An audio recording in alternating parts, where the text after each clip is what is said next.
welcome to Storytime in Seacliff, and our story is Corduroy Takes a Bow. We've read the story of Corduroy, and this is a sequel. All right. So it was just starting to snow when Lisa and her mother got off the bus in front of the theater, and Lisa held Corduroy tight as they walked up the steps. She'd never been to a big theater like this before, and neither had Corduroy.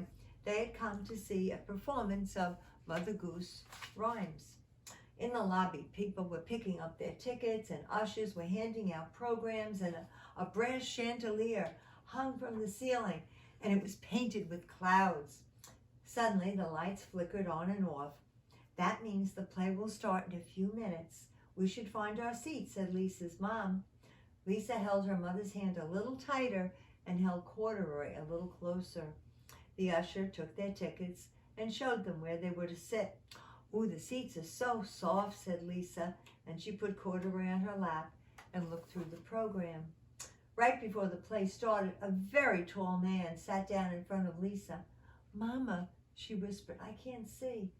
"Here, dear," said her mother, "we can fold our coats together and you can sit on top of them." Well, when Lisa stood up to sit on the coats, the orchestra started to play. She forgot all about Corduroy. He slipped off her lap and fell underneath the seats in front of them. "Now I can't see anything," said Corduroy. "Maybe if I got closer to the music, I could see the stage." He peeked down the aisle and he saw some stairs. When Corduroy got to the top step, the big red curtain went up, up, up, and up. Corduroy was so startled that he lost his balance and tumbled into the orchestra pit. He looked around at all the musicians and he thought, "This is a good spot to hear the music, but now I can't see the stage at all." At the back of the orchestra there was a tall set of drums. "Maybe if I sat up there, I'd have a better view." Quietly he crawled through the orchestra, past feet between instrument cases, and around all the music stands. "How did you get here, little fellow?" the drummer whispered to Corduroy. "You must be a prop from the play. Someone will be looking for you." He put Corduroy up on the ledge behind the drums. There was a chair off to one side behind the curtain. "I could see better from there," thought Corduroy. But before he got to the chair, a stagehand tripped on him. "Hey, sorry, Bear," said the stagehand, and he patted Corduroy and he put him on the table with the other props.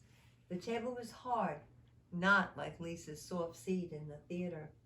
The backstage was very busy. The actors were coming and going and changing costumes and getting their props. One actor almost grabbed Corduroy. "I should find a safer spot," he decided, and he hid between the costumes. "This is safe," he thought, "but I'll never see anything from here."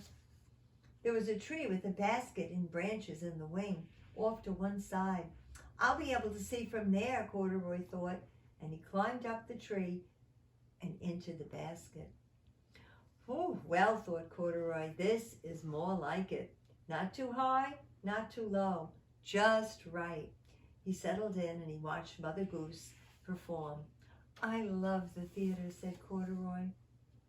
After a number of scenes, the stage manager called out, "Final scene, everyone, take your places." The stagehands quickly moved the new scenery onto the stage while the actors went to stand in position. Suddenly, Corduroy's tree began moving right onto the stage. Then it started to grow. Up, up, up went the tree, the basket, and Corduroy. "This is a very tall tree," said Corduroy as he looked down. The tall tree made him think of the tall man who had sat in front of Lisa. Corduroy wondered, how will I get back to Lisa if I'm up in the tree? On the stage below, Mother Goose started to sing. "Rock-a-bye, baby, on the treetop. When the wind blows, the cradle will rock." Off stage, a fan blew air into the branches of the tree, and the cradle rocked back and forth. Corduroy was getting dizzy. He held on to the sides of the cradle as it rocked faster and faster. Mother Goose kept singing, "When the bough breaks, the cradle will fall." Crack! The bough did break, and down will come baby, cradle and all. Down, down, down came Corduroy, cradle and all. Before Corduroy knew what was happening, Mother Goose had scooped him up for the curtain call. The audience clapped as the actors bowed, and Corduroy bowed too. After the curtain call, the cast took Corduroy backstage to the dressing room. Who does this bear belong to, they wondered. The usher brought Lisa backstage. Corduroy, there you are, she said. How did you get on stage? I couldn't see, and I wanted to get a little closer, said Corduroy. Oh, Corduroy, Lisa said, you certainly got closer. The very next day, Lisa made a theater just for Corduroy. He could see everything from a nice, safe spot. The end of the story. What a great story. I love Corduroy stories. I'm going to look for more to share with you. Well, today we have a belated birthday for a wonderful, wonderful girl. Her name is Lily. And Lily has a sister, Addie. She has a mom, Laura, and a dad, Andy. And I'm sure they had a fabulous, fabulous party for her. And I'm sure they had a beautiful cake. Well, now we're going to have a little cake, and we're going to wish Lily a happy birthday.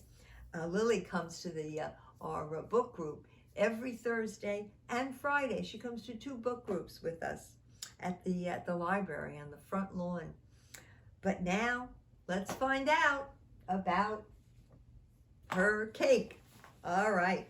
So for chocolate, we have Molly and Alice and James and Anna. We have Martha and Clara. We have Wesley and Jolene and Ben and Bee, Bevy, Riley, Tate, Coco, Sophia, India, Eliza, Peggy, and Angelica.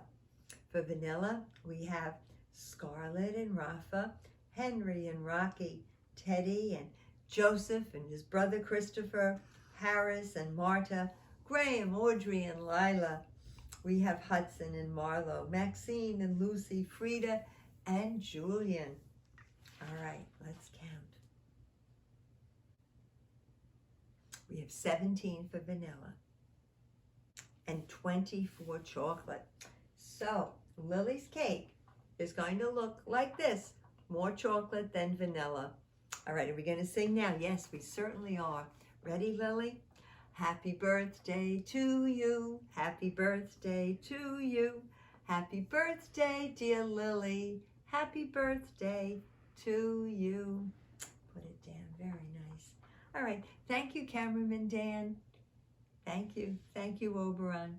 Remember, I love you all very, very much.